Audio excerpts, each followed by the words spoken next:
To go. Money can buy me love. Yeah. From a prostitute. True.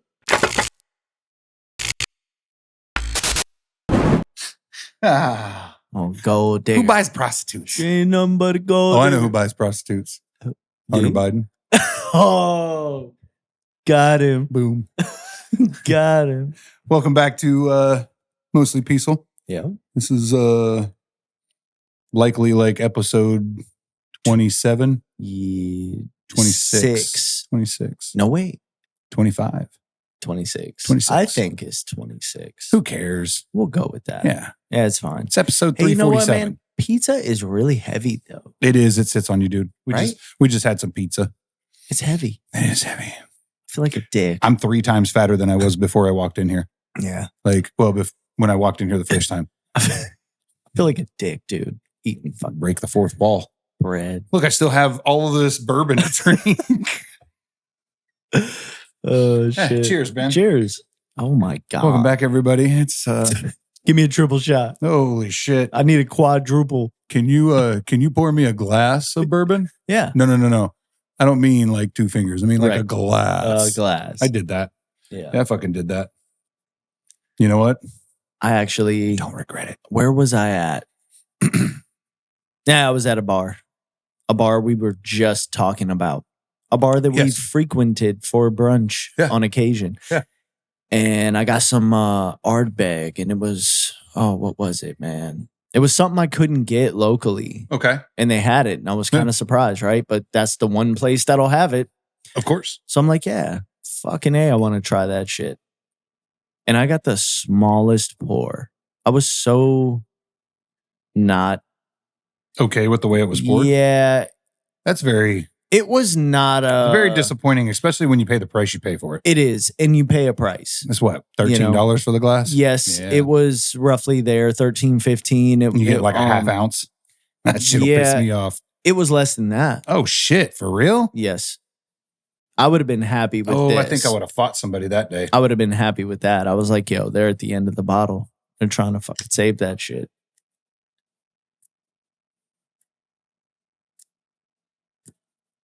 On the flip side, I could squeeze another 13 out of it. On the flip side, I think because the owner, he's not the guy who poured it, but he was like, oh. He drank the Ardbeg and he came over and gave me an Ardbeg glass. Oh, nice. That was pretty cool. That is pretty cool. So I'm like, you know what? That's nice of him. Yeah, that was pretty cool. Yeah, he's a good guy. Yeah. He's a good guy. So yeah, we're back again. We're going to do this, and not real sure. I'm full. What path this is going to take? Oh my god! We just ate dinner. Yeah, it's we've been. So when we first started this, we were doing them relatively early in the morning. We were recording these on a Saturday morning, early, where we had to pause and not drink delicious bourbons and all that stuff. And we switched it up the last 2 times. We've been doing it late in the afternoon and a little later. I kind of like it. I'm not sure how well it's going to work. Yeah. But I think it could. It can. Because it's getting difficult to schedule. Oh yeah. Like the schedule for both of us is so fucking like full. For lack of a better term, like it's just so much. Between because like, we're I've got 3 kids. Fucking guys. Yeah. We're real guys with families. Yeah. Like I got 3 kids. You have your wife. You have you have family that you have to tend to as well. Yes, and so does she. I've got 3 kids. I've got property and a home to manage, and you have your home and your property to manage, and it's just like not to mention fucking. The jobs and like it is hard to schedule all of this and then find time to do something that we both have found that we really love doing. Right. I enjoy doing this. Oh yeah. So much. Like it's that one, even if it's for an hour. Yeah. Like I prefer to do more than that. But I mean, like even if it's an hour, like it's that 1 minute that I get to release and like I don't have to think about like, and but I do. I mean, but I don't have to worry about the kids. I don't have to worry about the wife. I don't have to worry about the property. Like we sit down, we have a conversation, and it's you think about the world in a bigger, in a grand, grander scheme. Yeah, for sure. Well, because you're inundated with this news topics. You see that the world for what it is outside. That's the thing I battle a little bit with my wife is. It can also be overwhelming. It can. Yeah. It very much is. Yeah. And I think that's why people tend to tune it out. Like my wife, for all accounts, she's what I would consider, and I've said like we're normies, but I think, my wife is a normie. She wakes up, she goes to the gym, she works out, she goes to work, she cooks dinner, she takes care of her father. Yep. She is a homemaker and she doesn't watch podcasts like this. She doesn't watch. No. I mean, she watches ours, I guess. Yes. But she doesn't watch. And I got her on Rogan and she's not watching the news. She's not on Twitter. Yeah. She's not seeing what Hunter Biden is going through. She doesn't fucking care because it doesn't pertain to her directly. And she's never seen the video of Hunter Biden naked swinging a pistol around. Right. Like she's never seen that. We have. And if you told her, she'd be like, okay, why do I care? Right? Yeah. It's the things that I think we see and we have deep thoughts about, like, well, you care because it's a domino and chain, right? So if you see the president's son doing these things, your immediate question is, his father's running our country. Oh. And if this is what I see, then what is this guy into? Oh. And then you start hearing about this news, you know, and you're like, for me, I've always been a question and research and deep thinking individual. I don't know everything. I don't know a lot of things, but I question everything, dude. I'm a skeptic. Yeah. I'm a black pill. I'm a very skeptical person. That's, I think, the main reason why I was always considered myself a religious. Huh? That pizza's coming back. That pizza's just, it didn't even go nowhere. It's not coming back. It's been here. It's living, right? It's living life. I'm trying not to burp in the microphone, but I think it's I know. happy too. It's living life on you right now. Yeah, it is. So it's hitting me too. But you're right. Like we live in kind of both worlds. Yeah. Where it's become a difficult balance. It is. It's because we both have to learn how to shut it off. Yeah. Like at a certain time. At a certain we got to go, okay. Attention span goes from that to here immediately. Yeah. Because if we don't, then it causes. It's an issue. Yeah, it is an issue. It's an issue for me. Like it would be an issue for you. Whereas it's also an issue for our wives where they're like, you're fucking focusing on some shit that you probably shouldn't be focusing on right now. But that's where I was getting with, like, I think they see a lot of these things and the immediate is, it doesn't affect our lives. It's kind of like people who are like, why should I vote? Because it doesn't affect me. Yeah. Well, it kind of fucking does. It will. But it will in a very long term, right? Like, I'm willing to bet you money that if Biden lost, we'd probably be in a much better position as a country. Do you think we would have started this? And as in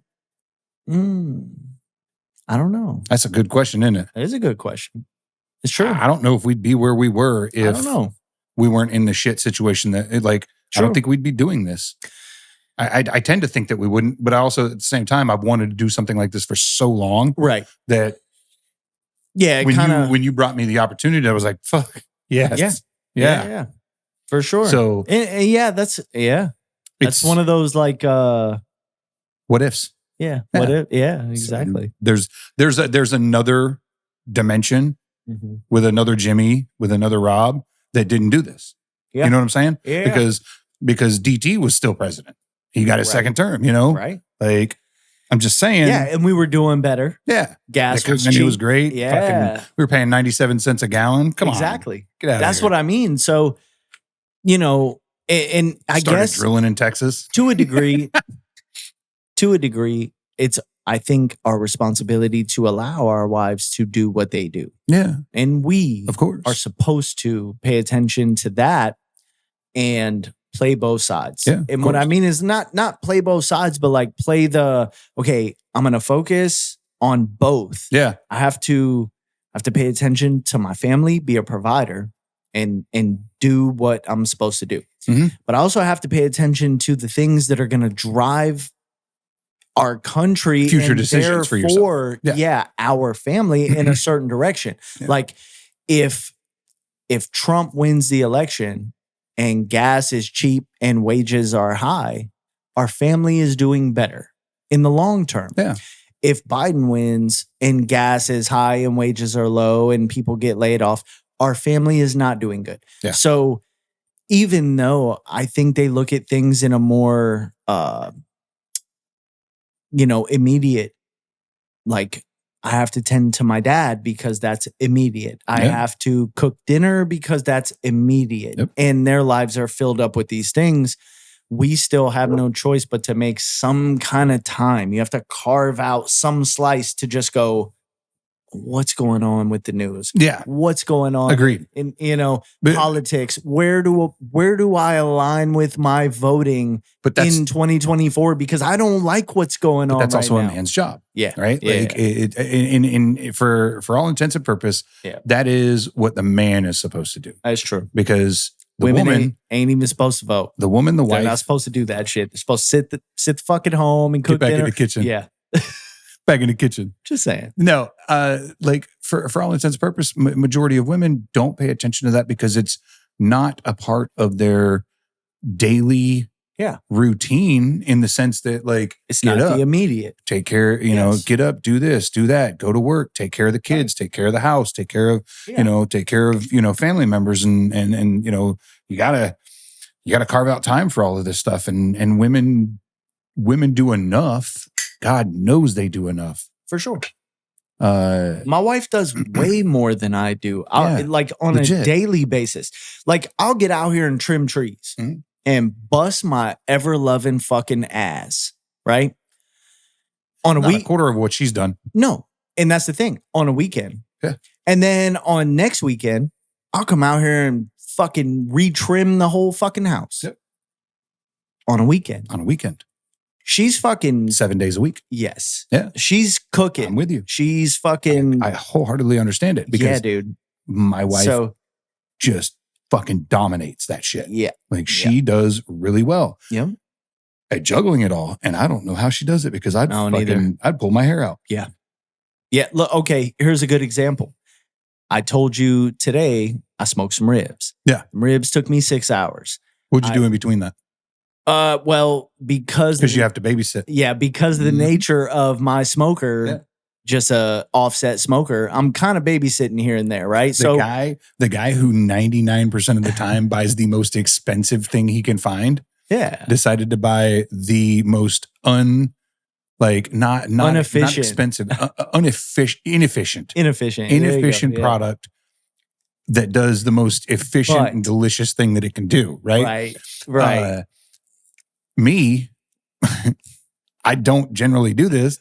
Went out and was like, I'm getting the electric one because fuck that bullshit. Give me the vertical pit boss with 7 layers. You better believe it, buddy. No, I get it. But if you think about it, think about me, right? But you're new to the game, so you got to learn old school way first. I'm also Americana, right? I'm old school. I'm leather. You're a hipster. I'm leather. I'm right.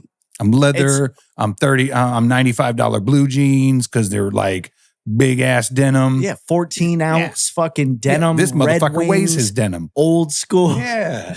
You know what I mean? Out here fucking weighing denim. Nah, bitch, bro. I go to Walmart, buy a pair of jeans. You know what, Looks good to me. You know why? Because I promise you, it's just like a lot of things. We have come so far forward in the future that we've invented ways to make things convenient, but way worse.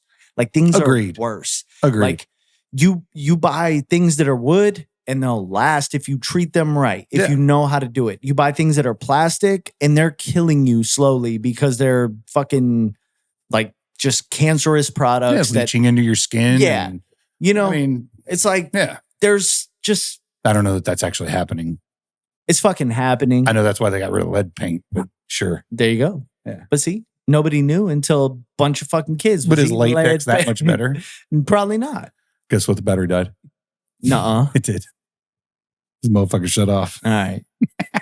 Well, then you just don't get to see. I don't get to see nobody no more. No, dude. I'm all about old school Americana, things that last. I want to buy once, cry once, and have things last forever. Now, with that being said, I still do want an electric smoker. Yeah, I do. Mm-hmm. I do, because it's going to be way more efficient and easy. Listen, the reason I'm going to tell you this. I went with this first is you have to learn the old school way. I wanted to learn how the old to actually way. do it. I really did. I did the same thing. I've never smoked. For years I had one. Yeah. Like I knew that, well, first of all, I was poor. No, I was broke. And in my budget was not a $600 smoker. Yeah. In my budget was barely a $299, $299 smoker. Right. But I made it happen. Right. Because I was going to do it one way or the other. And I had to learn, So I spent years doing that, because that was the thing to do. And you got to do the same thing. You got to cut your teeth on it. You got to earn your stripes. That's what I want. I want to learn. Yeah, you got to earn your stripes and do it the manual way. Because if you don't learn to do it the manual way, when the power goes out, what are you going to do? Exactly. And that was kind of my argument point with my wife, because she's like, I want a Traeger. I want to, and Traeger is like the name brand of what she means. I want an electric smoker. Yeah, don't buy a Traeger. Yeah, that's what she means. Don't spend that kind of money on. I would probably, because you're buying a name. I would probably buy a Pit Boss. Yeah, absolutely buy a Pit Boss. Yeah. But I was like, I like the price and I like the functionality better. Yeah. Like, but see, they're so much better. It's going to give you the ultimate efficiency. But you're not, like in your smoker, you're not grilling burgers. I mean, you're smoking meat. I have the capacity to do it. I have the capability to do it. No, I do. Literally, do you I do. Really? Yeah. Okay. Oh yeah. I can crank that bitch up to 400 degrees and I can grill just like anybody fucking else. Okay. All right. I'm not doing it with the door open. I'm throwing the burgers in. I'm coming back 10, 15 minutes later, flip them, fucking roll out with it. For sure. I can grill just like anybody else. Do you happen to... That's also why I mentioned in one of our previous, like I want that park grill. Yeah. Well, that's what I was going to say. Because if I do hamburgers, hot dogs, I want to do it on that. Yeah. Do you happen to know how much like wattage the Pit Boss takes to run? No. I mean, it's no less than just a single 20 amp circuit. The reason I was asking is just like if you run it on generator power or say solar, like legit, it'll be fine. How long? It runs on very little energy. Okay. They're actually relatively energy efficient. Okay. I mean, they really are. That was my thing is in the grand scheme of things, they're hurricane season. I'm like, they're pretty good.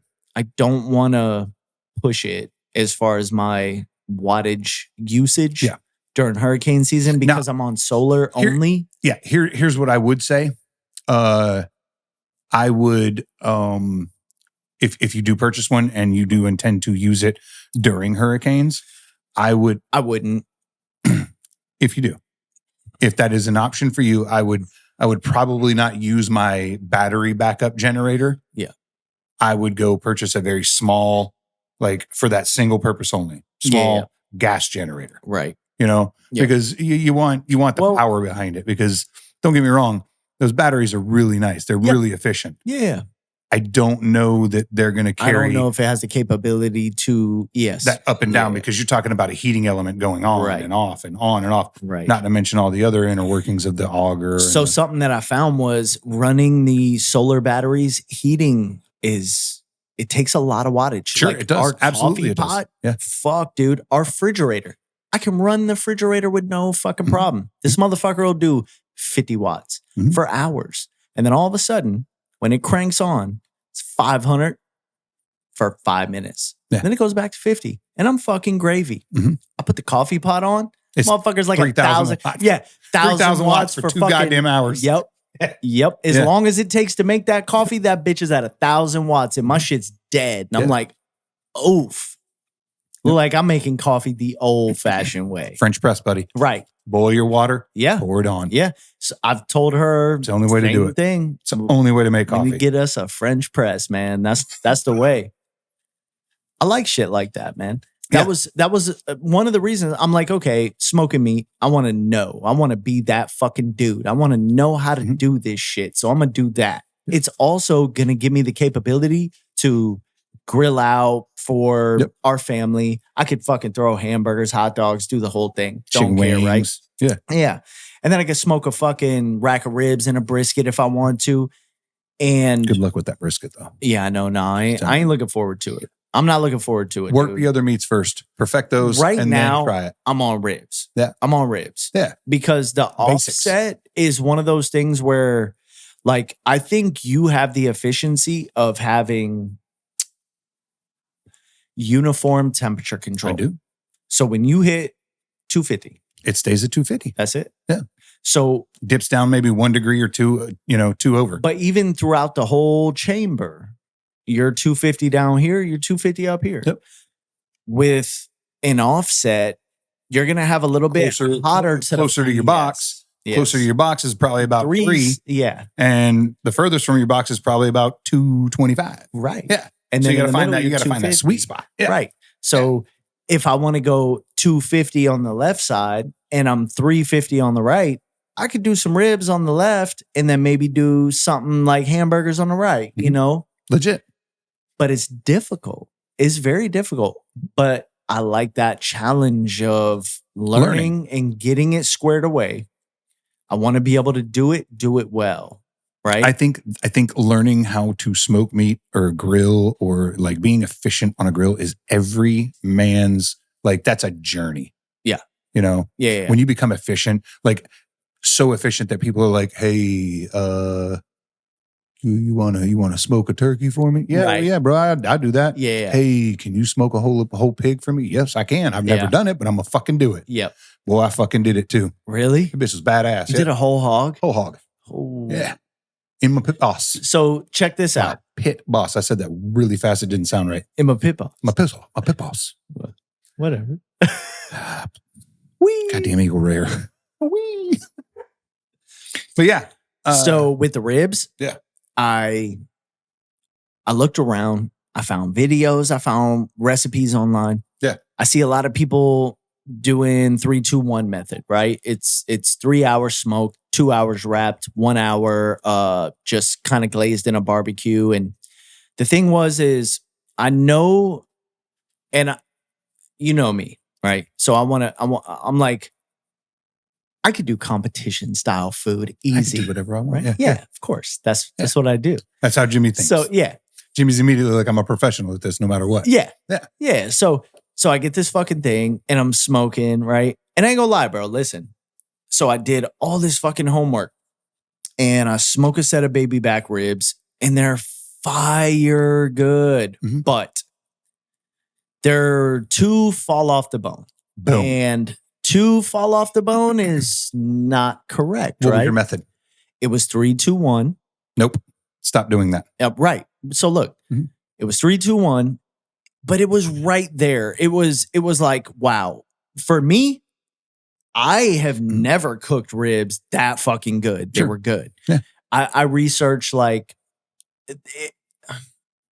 the rub, the sauce, brown sugar, honey. Yeah. I did the whole thing. I wrapped it. The whole joint. Jimmy reads an entire book before he does anything. Yeah.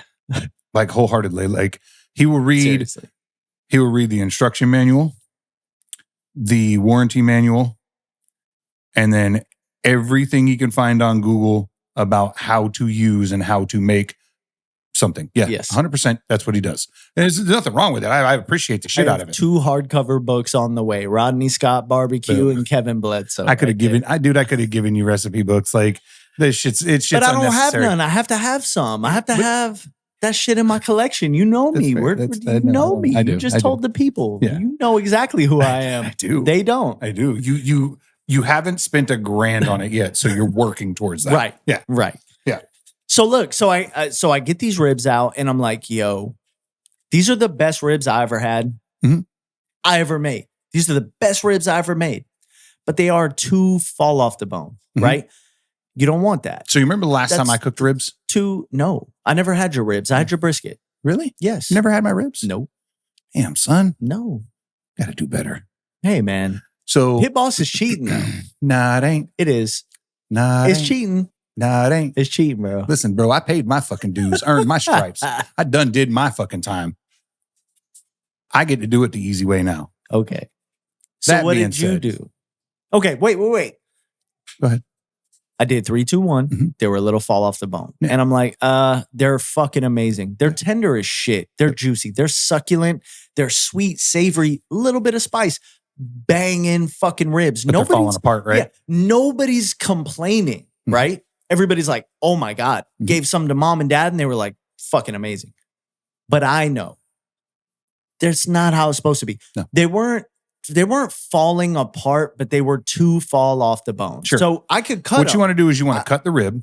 You want the rib to stay on the bone. Yes. You want to bite into it and you want it to peel off. Yes. Nice and easily. You don't want to fight with it, but you also don't want to pick the bone up and watch the bone fall out of the meat. Right. Yeah. So it was kind of in that where like I cut them, boom, boom. There were ribs, you know, and I would go to take a bite and there was no bite through it, just all fell off. Yeah. So it was fall off the bone. Not crazy, but not where I wanted it. So I'm like, okay, tomorrow I'm doing a whole nother fucking, I'm about to babysit this bitch for another 6 hours. Okay, you ready? The whole fucking thing. So instead of doing 3, 2, 1, I'm like, I'm going to do 2, 2, 1. No, stop. And then I do 2, 2, 1, right? 2 hours on. And I get them where I'm like, okay, this is good. I wrap them. Hey, newbie. Do another 2 hours. Will you let the experienced guy tell you how to do this? So I do this and I got this same set of ribs. What do you think happened? They weren't cooked that well. Right. They were tough. They weren't tender at all. Exactly. That 1 hour difference. And it went from being fall off the bone, tender to the point of too tender, to now I have to rip the meat from the bone and a good majority of meat, not all of it, but enough, is stuck. You can't. Should have thrown it in the garbage. Yeah. Start it over. Right. So you're like, okay, where are you at? So for the longest time, I did my own method. I knew what I wanted to do. Right. I knew what I needed to cook. I looked up a general cook time. Okay. When you talk about smoking, all you're looking is for the temperature and time. The temperature and the time to cook, right? That's all you ever need. For sure. Well, 3, 2, 1 is that. No. It's not. That. No, it's not. Yes, Because listen to me. It's temperature and time. Listen to me. The 3, 2, 1 method. Yeah. I have never found it to work properly. Okay. Because you want a firm rib. Yes. Right? You want a firm rib right. that peels off the bone. Yes. Cleanly peels off the bone. Yes. Right?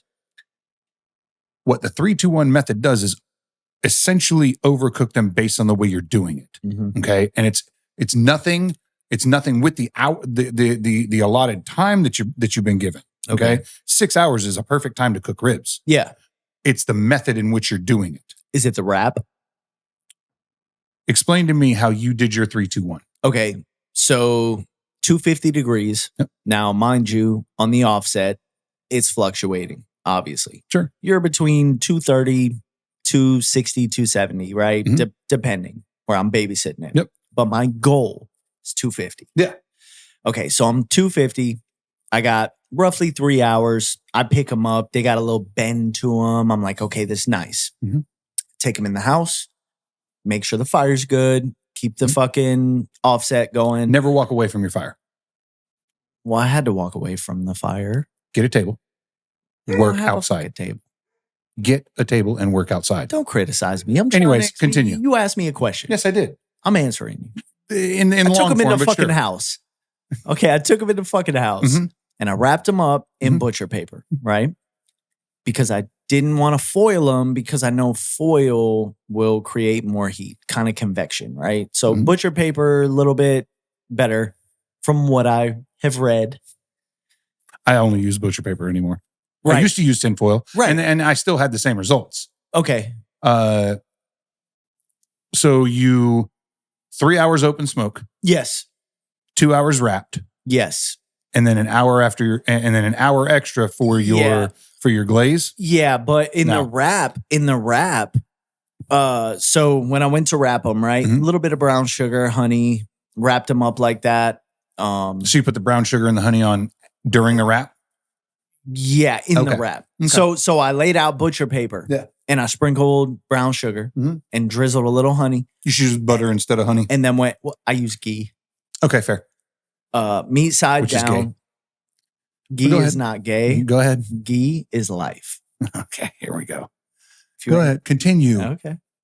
You sure? Continue your gay story. You don't. I mean, ghee. Sorry. You want to interrupt with some weird shit? I mean, you do it all the time. So okay. So I'm meat side down with the ghee and the brown sugar and the honey. I wrap them up. Right, they're wrapped. I go on for another 2 hours. Yeah.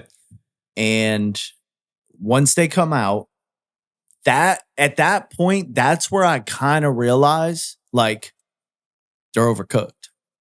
It's my 3-2-1 is more like a 3-2 and done, because when I take that wrap, like the only reason I had to put them on for the other one, because I based a little bit of barbecue on them and I want to tack it up, right? Sure. But when I take it out of the wrap, I'm like, they're fucking done. Okay. They were probably done a half an hour ago done. Don't ever think that. So now I got to fucking glaze them with barbecue and put them back. They're going to be even more. I mean, you got, what do you call it? That pullback where the bones are just like, you could take the ones that I just did, fucking, you could pick the bone up and that bitch going to come clean off. Okay. Are you ready? And I tried to keep it from, all right, my fire is usually 250, and I was trying to keep it a low 250.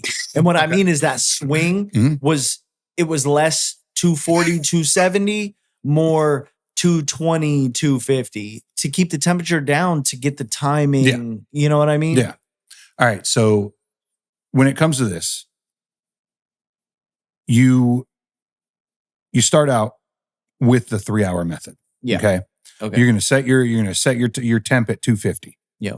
You're gonna get your fire going. You're gonna get your wood in there. You're gonna get ready to smoke. You want it at 250. Yep. That's just common knowledge. 250 for ribs. I can get that sucker 250 all day. You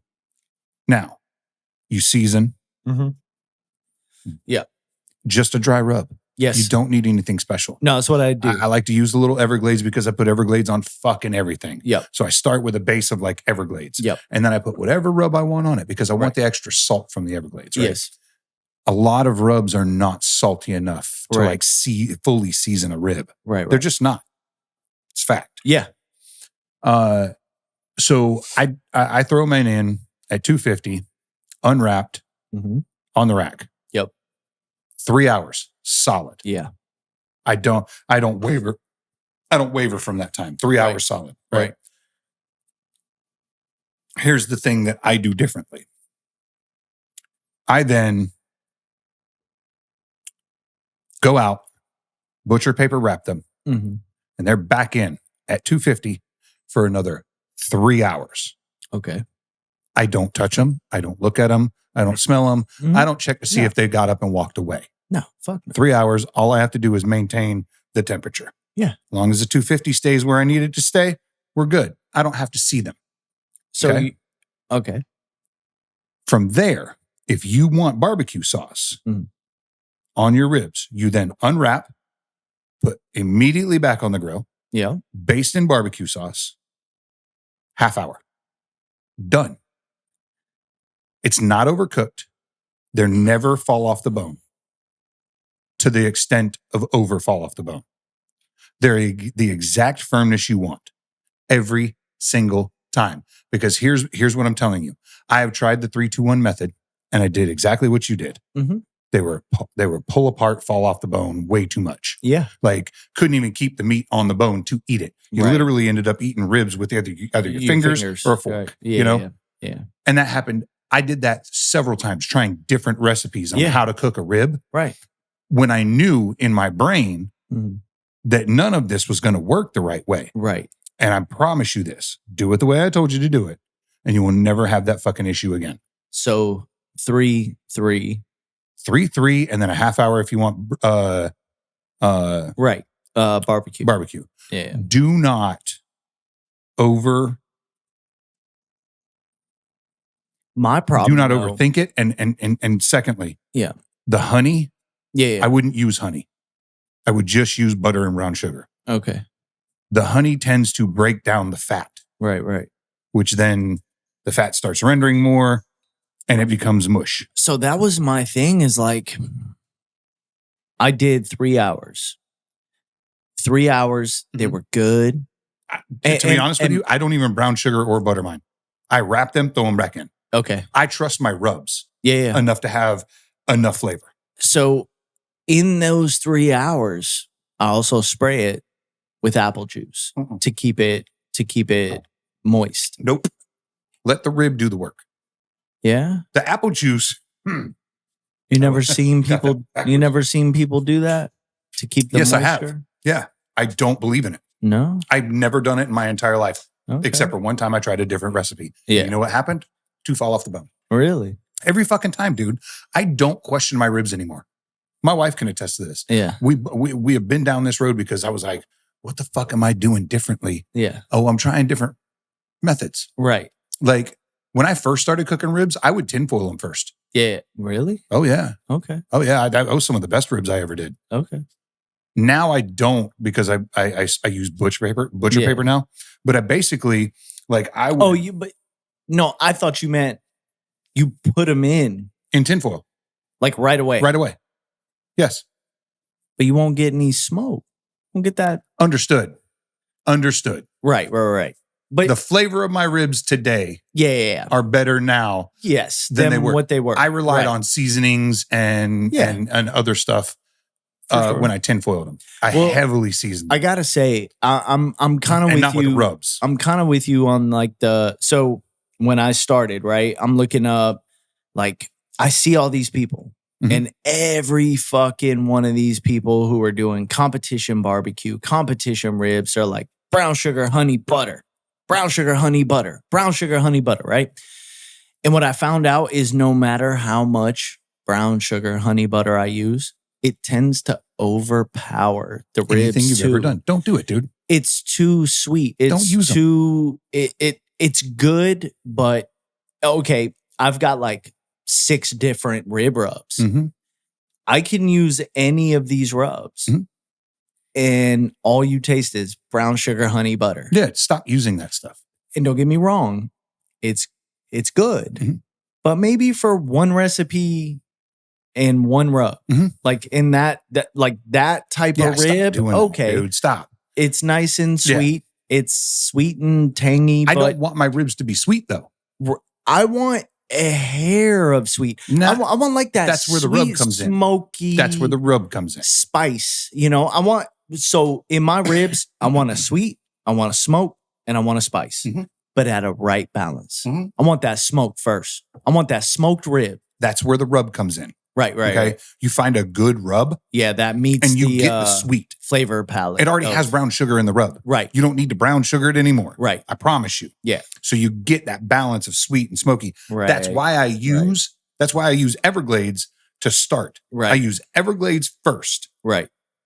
That's my base because I want the extra salt. Because sometimes the rub ends up being not salty enough, but sweet enough, and it don't have that balance. So let me ask you, do you barbecue yours? Like barbecue sauce? Every now and then. It depends on whether the wife wants it or not. Okay. What do you like? I'm impartial. Okay. I can do it both ways. Okay. I tend to like especially when I use a super salty rub.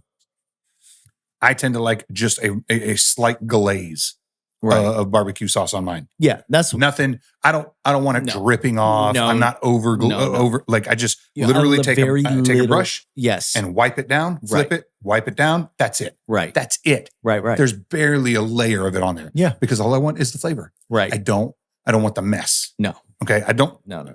I don't like. I have a beard, and I don't need anything else living in my beard. Yeah.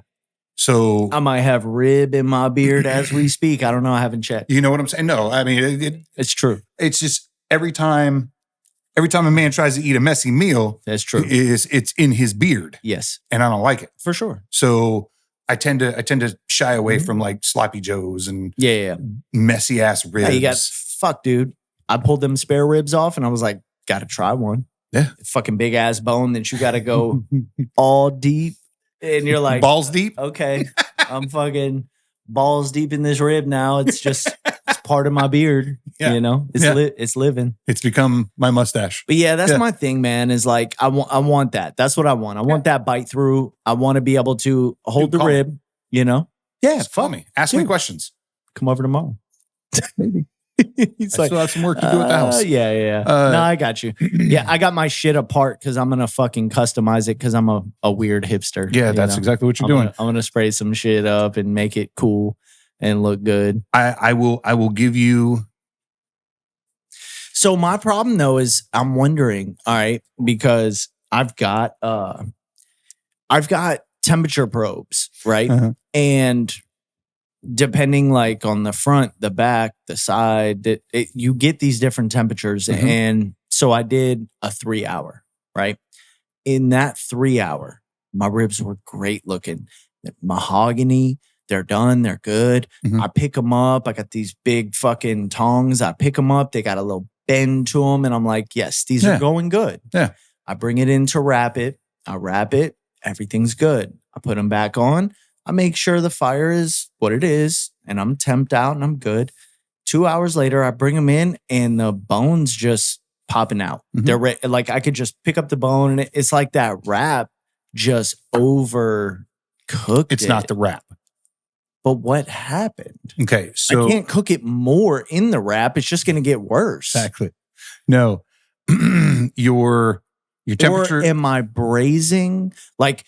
Your temperature got too high at some point. Yeah, that's what I'm wondering. For a bit. Is it the temperature swing and me getting used to the nature of my offset? Yeah. It's going to take some time for you to get used to. Yeah, because dude, and you're going to have to test your times. I've got an electronic, right? That's got 2 probes. Yeah. And then I have analogs. Mm-hmm. And for the most part, I know. You know the only thing I use a meat probe for? Internal? Brisket and pork butt.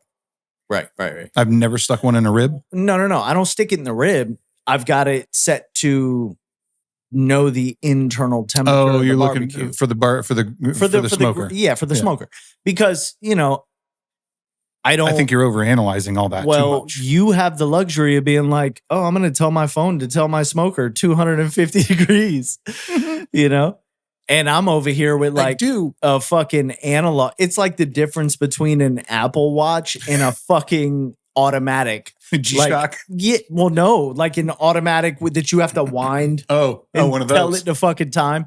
I don't know, man. Well, because I've got this analog and it's here. Yeah. But if I put the probe right next to it, it's going to tell me very similar within 5 degrees. Sure. Now, if I put my other electronic probe towards the back, it's more like 15 degrees. And it may be 20 degrees. And it all kind of swings. You're testing temperatures. Yes. Yeah. So the point of that is me trying to figure out, okay, if my gauge says 250, that whole space is roughly more like 260. Yeah. In that whole space. Mm-hmm. So I think to a degree, like you said, I'm over analyzing it because I want to master that. Yeah. And for me, that's just my brain. It's how it works. It's breaking it down into the flavors a science. Yeah. No, don't do that. And then it's an art. Well, stop being scientific with it. It's an art. Like it's learning. But it's both. It's learning the surface that you cook on. It's learning the surface that you cook on and learning. It's an art for learning sure. The meat you're using. It's an art and a science. It is in some aspects, I would say it is. Time, temperature, it's more of an art feel. It's more of an art than it is a science, simply because there's more than just recording temperatures and for sure, and making sure like. But you do like you have this set temperature and time that you're like, okay, to get the best ribs, you're gonna want a 250 and you're gonna want a 6 hour. Yeah. Right. Yeah. That's kind of in that balance. Right. The art of it is keeping the balance. Yeah. And the flavor, like imparting yourself into the ribs of, I'm going to use a good pecan rub that's a little salty, but is sweet and it's got a little earthy, nuttiness and, doing these things. But also knowing, okay, if it's 250 for 6 hours, but my smoker has this space that even though this gauge says 250 here, in this whole area, I'm probably more like a 260 when I put a slab of ribs that's a foot long, 20 inches. Yeah. I'm not getting exactly what this gauge says because you're not getting 250 over here so much as you are here. Right. Right. You're talking about two different ends of your ribs. Yeah. Yeah, exactly. Yeah. So if I'm 250 in the front and 270 in the back, I'm more like 260 in the middle, but I might want to take those ribs and turn it after 2 hours. I would do it after 3. Yeah, something like that, right? When you wrap them, I would flip them around. Yeah. So I think that's the art of learning, understanding, and knowing how to work your pit. Oh, yeah, right? for sure. And it's something I got to get used to. Yeah. But I'm trying to break down the science of the numbers and knowing, like, just breaking that down a little bit and including. Again, like I said, dude, it's an art in the sense of if it's something that you truly enjoy and not just a methodical motion for you. For sure. No, it's something that I'm enjoying it a lot. It will become natural to you. Like I'm enjoying it, but I'm also competitive. So I don't enjoy losing. So when I I can't wait for this. So when I spend 6 hours, I'm competitive as fuck when it comes to this stuff. Well, and I don't mean competing, but what I mean is if I set out for a goal and I'm like, I'm going to smoke the best ribs. Yeah. And it's going to take 6 hours in the Florida summer sun. And then those ribs are not what I want. Yeah. I'm fucking pissed. Yep. I'm not mad. So I'm fucking pissed. I'm also going to tell you this. It also, in the most slightest of ways, wholly depends on what, where, and the type of ribs you're buying. Yeah. So if you buy baby backs from Walmart, bad move. Right. They're not the greatest. For sure. No, I think, and that even goes for your prepackaged, your Smithfields and all that stuff. If you buy them from a place that you shouldn't be buying them from, you're not going to get the expected cook that you want out of it. Have you ever bought meat from our local meat market? No, I have not. Do you know? But I will tell you this: don't buy meat from Walmart. Yeah, go buy meat from Publix or Aldi. Yeah, and you'll never be disappointed. So Aldi is where we get most of our meat. Is that where you got your ribs? Yes. Okay. Were they Smithfield? Yes. One of them was. Okay. The baby backs were not. That's probably one of your issues. The Smithfields were the. Don't buy the St. Louis. No, they weren't. They weren't the St. Louis. They were spares. Yeah, spares. Don't buy the spares from Smithfield. Yeah, it was the Smithfield. They don't come out right. Right. Never that was cook them. right. That was them. Buy the St. Louis. Yeah. And buy the baby backs.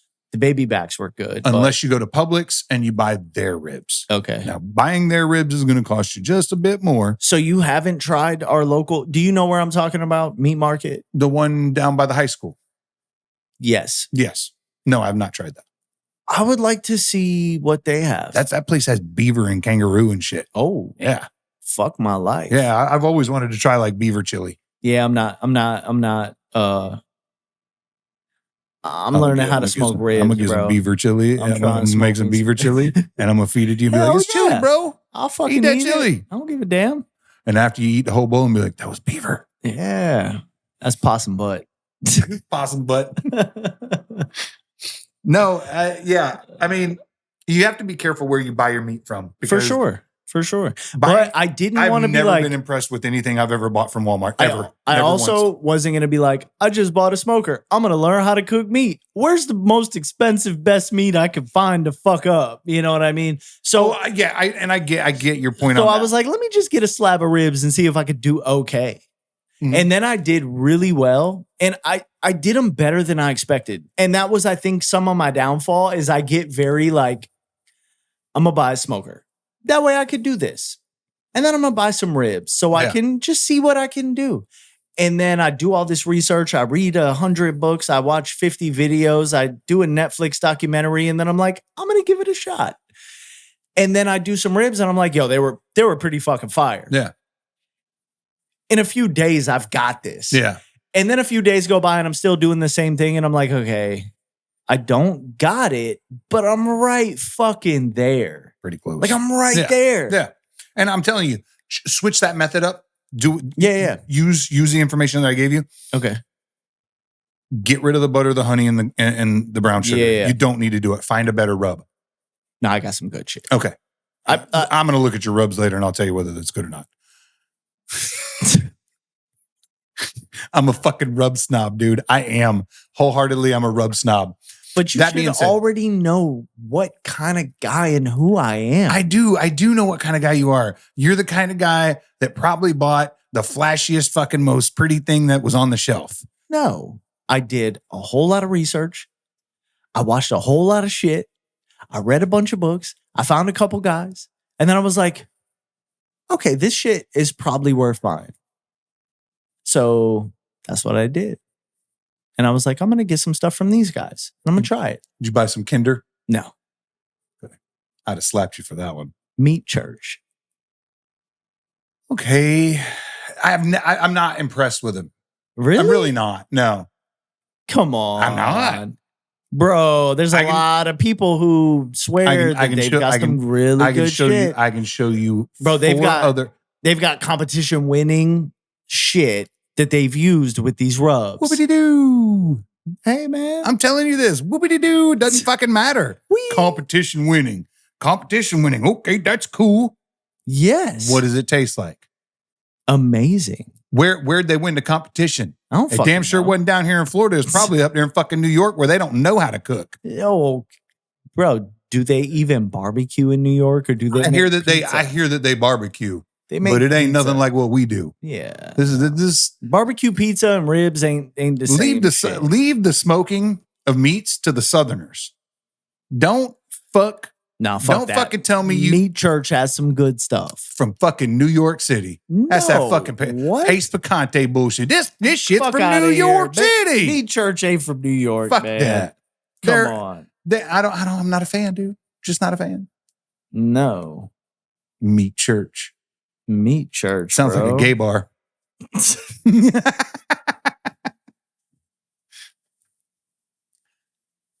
Matt Pittman. That's his name. Oh, that's the founder. Really? His name's Pittman. From Texas. The best barbecue in the country. Fuck that shit. You will never ever say that in my face Bull again. Fucking shit. Texas makes good brisket. Texas makes great brisket and the home of barbecue. No, it's not. What are you, a Memphis guy? You a Memphis guy, ain't you? I can see it in your fucking eyes. Memphis and Carolinas, I baby. knew it. That's the best barbecue you'll Son ever have of a in your bitch. life. You're a fucking traitor. I live after that shit. Treasonous. What, because I didn't fucking fall in line with Texas? Texas makes the greatest barbecue, man. I'll fight a Texan. They have lists. Fuck. They can't barbecue like I can. Oh, ass. My guy, calm down. It's okay. But you started this. You're not going to tell me to calm down. I hope your mic falls off. It's going. Goddamn.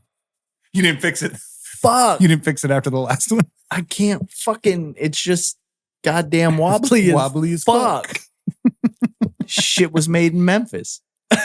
That's going to get you killed. Oh, come on, man. Reckon I'm here to kill you. That sounds like a Texas accent. Listen, I've been to Texas. Bro, you ever been to Texas? Never. I've been to Texas and I've had their barbecue. Yeah. You know what wasn't good? New York barbecue. Everything but their brisket. Really? Yeah. They know how to cook brisket. Fantastic. Good for you. I followed that suit. Okay. I can cook their brisket. Now, what about when you talk Memphis? about ribs, pork butt, fucking Yeah. You want to go a little high, a little further north, a little more southern. But all right, look, when it comes to like pulled pork butt, Carolina for me. You are wholeheartedly about to have the best fucking pork butt you've ever had next weekend. I promise you that. You cooking pork butt? Yeah, buddy. Fuck yeah. Cooking pulled pork, man. Yeah, hell yeah. Dude, Carolina I think I got style. like 20 pounds of it. To me, Carolina is the only I way figure out how to fuck cook that bitch. Pit boss. All 7 layers. All homie, 7 layers. This fucking butt is the size of a brisket. God. Yeah.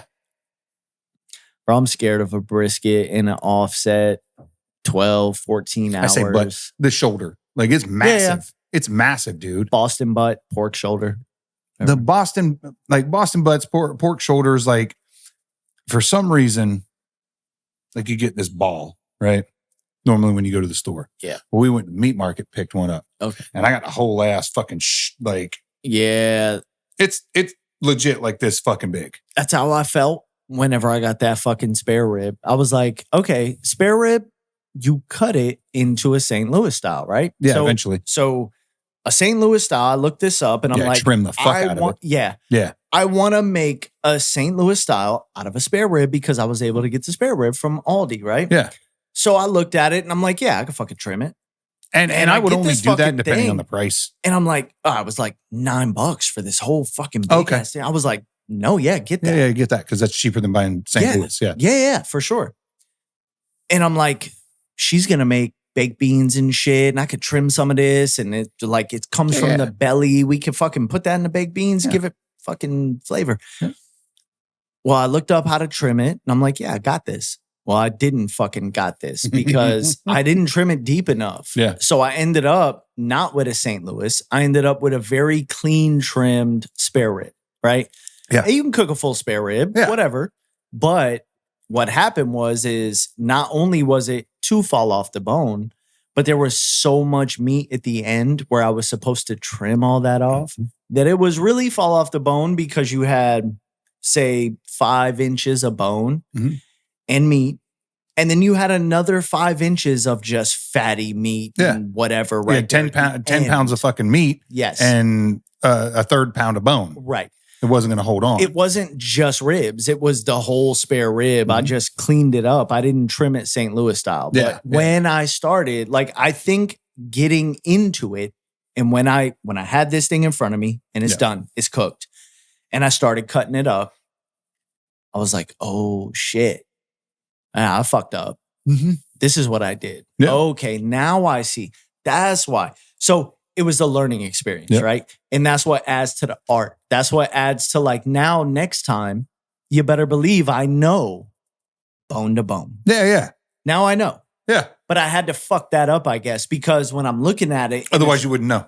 Right. Yeah. I'm looking at it raw and I'm like, okay, I flip it. I see the bones. But then it goes under this big chunk of meat. And I'm like, I don't know if the bone's still going under there. This bone might be this long. I don't fucking know, right? I never. You got to feel around. Right. Now, and I pulled up this flap and I started trimming all the fat. Are you peeling the silver skin? Yes. Okay, thank God. Yes. Jesus. For sure.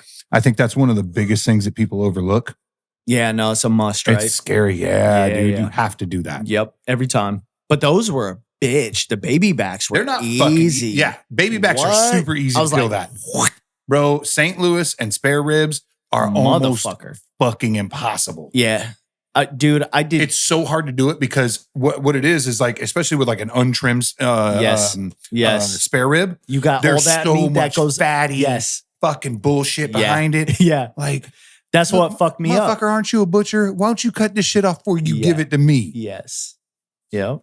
Well, like, why you got to make me do the hard work? That's why you get a St. Louis, I guess, because you still got to still peel the silver skin off the St. Louis. Right, they're not easy. But most of that fat that's like It's overlapping, gone. Yeah, most of it's gone. Yeah, so I'm like, how do I? So I started trimming all that fat away with a knife, and I'm pulling it up. There's like the big flap that covers it, and I get it all. Score it. down the rib. Yeah. And then try and to fucking pull it, but it pulled in parts. And Oh, I'm it like, does. Oh, Every fucking dude. time. But the baby back, I was like, I peel a whole fucking piece of it. Oh, yeah. Dude, it's so easy. Yeah. 20 fucking bones just whap. Yeah. I'm like, I'm a fucking pit master. That's what I do. I'm going to do this shit. I'm a fucking professional. I'm a pro. Yeah. That's what I do. Yeah. I peeled the skin Until you off. get that spare rib and you're like, yeah. And then I was like, oh, why fuck the fuck this. is this so hard? Yeah. I don't even want to eat this shit. And don't get me wrong, bro. It's tasty as fuck. Yeah. Flavorful. I mean, the flavor was great. It was spicy. It was a little sweet. It was spicy. The flavor was good. It's the texture. It's that cook. It's the timing. It's the bite through. I want a rib. I don't want a rib sandwich. Yeah. So what you end up getting is like when you buy spare ribs, all that fat renders. Yes. And it cooks that rib like a fucking pork butt. Right. Like that fat renders down and starts melting into the meat. And it starts separating. And it's tender, but it gets that. tender quick. Yes. And it's like fucking pull apart. What you want is minimal fat on it. Like you want the cleanest trim you can get out of it. Yeah. Because all you really want. It's like the baby backs. They're easier because they're leaner. Yes. All you really want from the rib is the meat in between the ribs. Mm-hmm. You don't really even have to have meat on top. Yes. You want the meat on top so that it stays together, but you don't want all that fat. And on those spare ribs, you gotta trim them. Yep. That was the thing that kind of hit me when I started to trim the spare ribs. I was like, damn, these are and this is what I've heard, because I don't fucking know. They say St. Louis style ribs tend to taste better than baby backs because they are fattier. They have marbling. They're a little bit tastier, right? Yeah. But the spare rib, the full spare rib, there's so much fat. If you don't trim it, it congeals and like it starts pulling everything else apart. Yes. It cooks like a fucking pork butt. Right. Yeah. That's what happened. Yeah. So once I had it cooked and it was in front of me, and that's when I was like, okay, I see where I fucked up. Yeah. As far as like the trim. Yeah, you got to get rid of all of the fat. So I trimmed where it was, and I ended up with a fucking chunk of just meat, right? Mm-hmm. And I started to kind of pull at it and see what was going to, and there was a lot of fat in there, melted collagen, and, on the top, fucking You know tasty. what I normally do with great. that? Like if I take spare ribs and I do it, what I normally do with that cut, that big fucking chunk at the bottom, I will smoke it right along with with my ribs. I won't wrap it. I maybe sometimes I'll season it. Right. I chop it up and use it for dog food. Right. No bullshit. I know that sounds stupid. No, it's fucking great though. But it works because usually get the spare ribs cheaper. Dude, most of that, I sat while I was pulling it apart, analyzing my cook. Yeah. And I fed it to Gus. Yeah. And I would take like the nice caramelized skin that was like good meat, and I'm eating a part, and then a good part would come off, and it had a good amount of fat. And I was like, here you go. Boom. He loved it. He's fucking in. I would generally just use that as dog food. Yeah, because what are you going to do with it? Yeah. Other than I'm not gonna slice it up and make sandwiches out of it. No, there was good meaty parts that I was like, hey babe, we should probably throw this in the baked beans and put the baked beans in the cast iron and throw those on the smoker before the fire goes out. Right. That would be tasty as fuck. Yeah. She didn't do it, but it's okay. Most of it I ended up by the time we were done, I had a little chunk because I've been eating it, feeding it to Gus, and then analyzing like, okay, I think I know what's going on here, right? If you start a smoker and you have food to cook, go ahead and put it in there. Yeah. Don't be shy. Don't be shy. You cannot fuck it up. You know what's really good? What? Go buy a block of cheese. Oh yeah, smoked Gouda. I want to do a smoked Gouda also myself. Cream cheese. Oh yeah, hell yeah.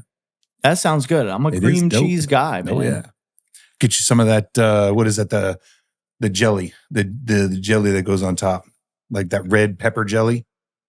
Oh yeah, pepper jelly. Yeah, I know what you're talking about. Man, I've only had that a few times, but I get scared of like, okay, I know ribs are a $250 for 6 hours, but my wife, she's into like real thin flanks, thin cut rib eyes and shit like that, real thin cuts of meat, fajita style. Well, listen, and she wants. You got to give her some credit. She wants some You smoke. got to give her some credit. She has just recently walked back into eating meat. And not only that, she's Mexican. So she grew up eating. She likes to cut them up thin. Yeah. It's taco stuff. Yeah, it's, for sure. It's fajita stuff.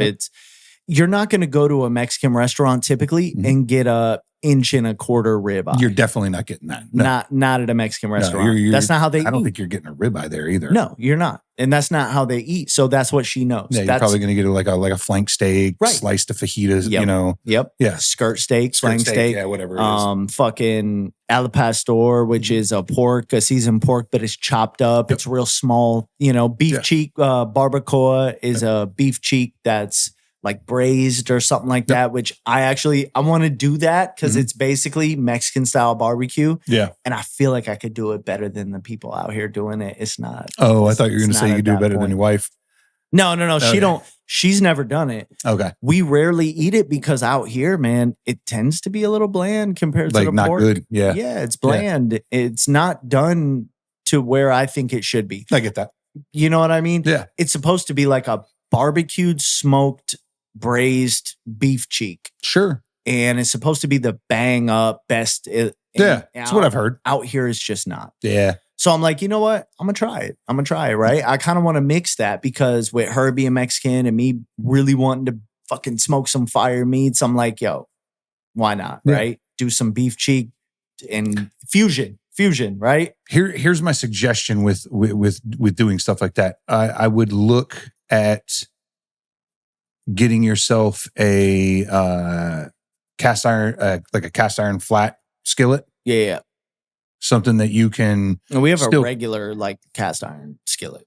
No, get the flat one. Okay. Hear me out, because with the skillet, I guess you could use it. It wouldn't be that big a deal, but like a flat one keeps the space open. Yeah. You're just kind of putting that in there. Right. You're going to cook on top of it.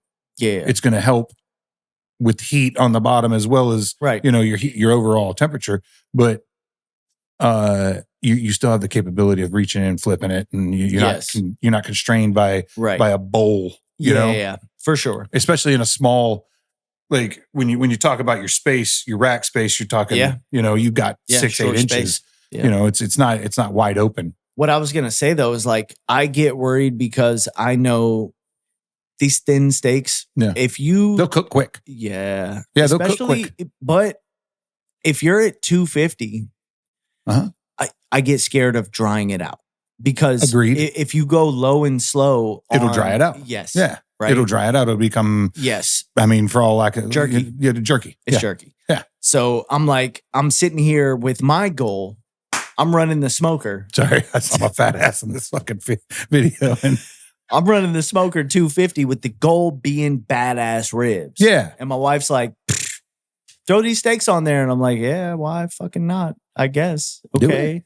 So I put them. Appease the women. I put them all the way to the firebox side where it was more like 300 and something, I think 250, 275. It was about 325. 5-10 minutes total. And pull it. Yeah. So I did about, I think 3 to 5 minutes. And then I looked at them and I'm like, she likes it a little more done. So I flipped them. I'm like, all right. Another 3-5 minutes. Yeah. That's what I'm saying. 10 and minutes. I pulled it up and I'm like, yeah, they're done. 5 on one side, 5 on the other. Yeah, fucking dude. move it out, dude. It's done. Yeah. It's done. Look, the fun part about smoking is as long as there's wood in the fire, you're going to get the flavor. Oh, yeah, you're dude. Gonna get they were fucking fire, to be honest, because I was like, how are these? And I just pulled one apart, just ripped a piece off and ate it and was like, oh, shit, these are fucking good.